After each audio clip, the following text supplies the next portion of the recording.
天主教神學小問答174，小德蘭福傳之友曾慶道神父問：基督徒相信整個宇宙是天主所造的，又相信天主子來到地球上，降生成人，為人捨生。但是今天我們知道宇宙有億萬個星球，地球在其中就好像一粒小塵埃都不如。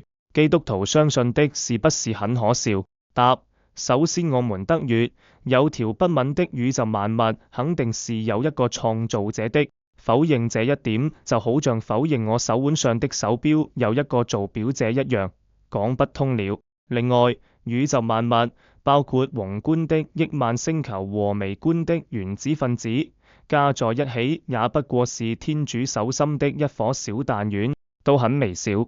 天主要，它們就存在。按照我們世俗的崇尚權能，認為有錢有勢的、地位高的就是重要，相反的就是不重要的價值觀。天主子會在小小地球上降生，確實是蠻可笑。有這價值觀的話，我們無法想象一個地位高的人，比如皇帝或者總統，會為一個窮小老百姓洗腳。但是天主子在小小地球上降生成人，為人犧牲，不是基於權能的價值觀，而是基於愛的價值觀。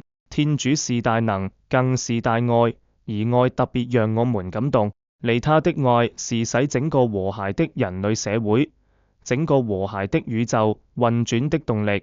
況且天主的行事作風常常是貶低驕傲人、提拔弱小者的。這些例子在舊約、新約裡面不勝枚舉。以色列是小民族，瑪利亞是小村婦，卻都特別得到天主的揀選。其實天主把生命、把整個受造的宇宙萬物的冠冕人，只放在整個太陽系裡的小地球上，已經顯示了完全可以自由選擇的天主對小小地球的垂青和高舉。有哲人說，一個有自由意志，可以對天主說不的人的受造，比整個只能服從天主的命令來運轉的宇宙的受造更偉大。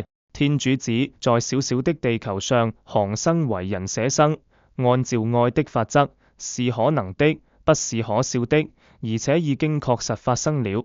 我們基督信仰中的這個大能卻又謙虛的天主，是不會被自大者所囊括，卻願被自小者所容下。